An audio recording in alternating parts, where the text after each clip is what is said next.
Constitution violet কৰি হিটুৱেই যদি final draft ওলায় তেতিয়াহ'লে আমি all Bodo senior citizens forum লগতে আমার বিভিন্ন দল সংগঠনের লগত এক হৈ পেলাই আমি হাইকোর্ট সুপ্রিম কোর্ট যিকোনো কোর্টত মানে আমি যাবলৈ আমি রেডি আৰু ইমান দীঘল কথা কৈছে একবাৰো ST মানে অটোনমাস ডিস্ট্ৰিক্ট কাউন্সিল কথা নকলে শিডিউল কি 6 শিডিউলৰ কথা নকলে তেওঁলোকে জেনারেল যেন হৈ গৈছে they are suppose that they are now very developed, they are not the tribal, so they never said about the 6th schedule provision. উদ্দেশ্য প্রণোদিতভাবে বিশেষ একটা রাজনীতির দলের উদ্দেশ্য লৈ রাজনীতির দলের ইন্টারেস্টত আমার BTCৰ 5টা মানে এসেম্বলি কনস্টিটিউশন দৰঙৰ লগত সন্নিৱিষ্ট কৰি পেলাই মঙ্গলদৈৰ কিছুমান LIC লৈ পেলাই দৰং সমষ্টি কৰিলে যিটো 6th schedule autonomous district council BTC council to totally neglect করা হল অসম্মান করা হল আমাক ডিনাই করা হল গতিকে হেতু আমি ডিক্লার দিছো we cannot accept it Kokrajhar press ক্লাবৰ মিডিয়া পাৰ্সন সকললৈ মই অভিনন্দন জনাইছো স্বাগতম জনাইছো তে মই Shri Amar Singh Brahma all Bodo senior citizens ফোৰামৰ general secretary to election commissioner of ইণ্ডিয়াৰ প্ৰোগ্ৰাম মতে শিডিউল তেওঁলোকে যেটো প্ৰোগ্ৰাম দিছে সেই মতে যোৱা 19 তাৰিখত আমিও অল বডো সিনিয়ৰ সিটিজেন্স ফোৰামৰ পৰা শংকৰদেৱ কলাক্ষেত্ৰ শ্ৰী মাধৱদেৱ ইন্টাৰনেশ্যনেল অডিটৰিয়ামত আমি উপস্থিত হৈছো আৰু ইয়াত তিনিটা জিলাৰ ৰিপ্ৰেজেন্টেটিভ সকলে ইয়াত অংশগ্ৰহণ কৰিছে ওদালগুৰি ডিস্ট্ৰিক্ট কাৰ্বি আংলং আৰু ডিমা হাছাও লগতে আমাৰ কোকৰাঝাৰ ডিস্ট্ৰিক্ট তো ইয়াত মই দেখিছোঁ বিভিন্ন দল সংগঠনে নিজৰ নিজৰ দাবী দাবাবিলাক কৈছে উপস্থাপন কৰিছে আৰু আমিও অল বডো সিনিয়ৰ সিটিজেন্স ফোৰামৰ পৰা আমাৰ যিটো দাবী আছিল সেইটো দিছোঁ আমাৰ দাবী মেইনলি যে 2003 BTC যিটো একৰ্ড হৈছিল BLT আসাম ষ্টেট আৰু চেণ্ট্ৰেল গভৰ্ণমেণ্টত তে ইয়াৰ আণ্ডাৰত আৰ্টিকল 244 এমেণ্ডমেণ্ট কৰি যি 6th schedule autonomous district council বনোৱা হৈছে আৰু 6th schedule autonomous district council হেতু একৰ্ড আৰ্টিকল ক্লজ 4.7ত দিয়া আছে যে বৰ্তমান BTCৰ যেটো ইনটেক আছে 6টা MLA হেতু আপাতত থাকিব আৰু ভৱিষ্যতত যদি ডেলিমিটেশন হয় তেতিয়া হলে এজ পাৰ কনস্টিটিউশন হ'ব বুলি তাত লিখা আছে তে ইয়াতে আমাৰ কথাটো হৈছে BTC হৈছে 2003 চনত 6th schedule autonomous district council আৰু delimitation এতিয়া মানে হ'বলৈ গৈ আছে so this is the first delimitation in our life after creation of the BTC গতিকে এই ইয়াতে as per the constitution of India article 330 এ কি কয় article 330 sheet হেতু কোৱা হৈছে যে অটোনমাস ডিস্ট্ৰিক্ট কাউন্সিলত যিমান লোকসভা সমষ্টি হয় সেইটো ৰিজাৰ্ভ ফৰ ST হয় আৰু আৰ্টিকল 332 বি মতে এইটো কোৱা আছে যে অটোনমাস ডিস্ট্ৰিক্ট কাউন্সিল মানে 6th schedule আণ্ডাৰত যিখিনি আছে ইয়াৰ ভিতৰত যিমান মানে লেজিসলেটিভ এসেম্বলি কনস্টিটুয়েন্সি হয় সেইটো ST ৰিজাৰ্ভ হয় তেতিয়াহ'লে আমি দেখিছোঁ কনস্টিটিউশনে আমাক স্পেশাল প্রভিজন দিছে special provisions for SC and ST সেইটো কিয় মানে বর্তমান ডেলিমিটেশনে কাৰ্যকৰী কৰা নাই সেইটো মই গৰিহণা দিছোঁ আৰু মই হেদিনা কুৱেশ্যন কৰিছোঁ I asked question to the commissioners that were present in the Madhawdev International Auditorium যে whether you know 6th schedule autonomous district council তেতিয়া তেওঁলোকে কৈছে yes we know. If you know, then why Article 330 and 32 not applied for the BTC? Why you are going to deprive the 6th schedule provision? Why you are going to deprive the Constitution of India?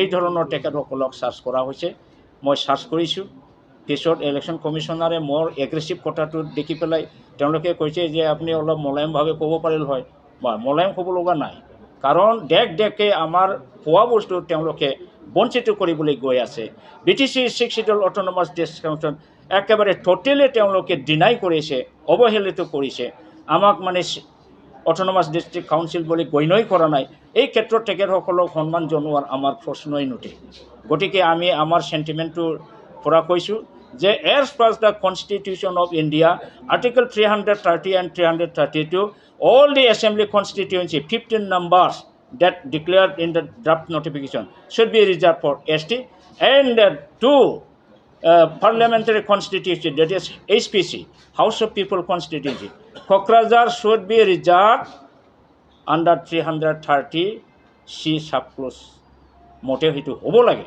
আৰু Udalguri 2007 draft নটিফিকেশ্যনত already দিয়া আছিল, আৰু ইয়াৰ কনষ্টিটিউৱেঞ্চিৰ যিমান মানে assembly আছিল সেইটো গোটেই BTCৰে দিছিল।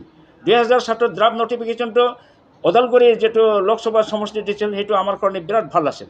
আমাৰ BTCৰ যিমান এছেম্বলি কনষ্টিটিউৱেঞ্চি সেইবিলাক লৈয়ে ওদালগুৰিৰ কৰা আছিল। কিন্তু এইবাৰ কি কৰিলে, ইয়াৰ উদ্দেশ্য প্ৰণোদিতভাৱে বিশেষ এটা ৰাজনীতিৰ দলৰ উদ্দেশ্য লৈ ৰাজনীতিৰ দলৰ ইণ্টাৰেষ্টত আমাৰ BTCৰ 5টা মানে এছেম্বলি কনষ্টিটিউশ্যন দৰঙৰ লগত সন্নিৱিষ্ট কৰি পেলাই মংগলদৈৰ কিছুমান LAC লৈ পেলাই দৰং সমষ্টি কৰিলে, যিটো 6 schedule autonomous district council BTC কাউন্সিলটো টোটেলি নেগলেক্ট কৰা হ'ল, অসন্মান কৰা হ'ল, আমাক ডিনাই কৰা হ'ল।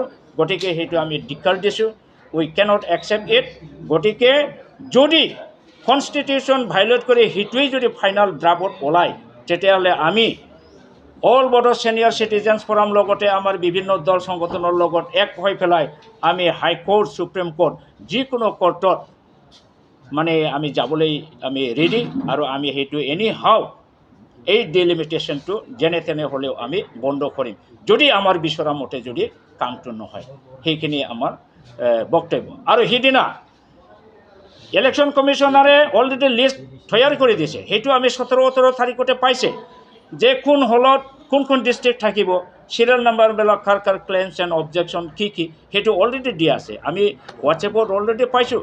আমাৰতো মাধৱদেৱ ইণ্টাৰনেশ্যনেল ডিফেন্স বড়ো ডাঙৰীয়াও সোমাইছে, ABSCF প্ৰেচিডেণ্ট।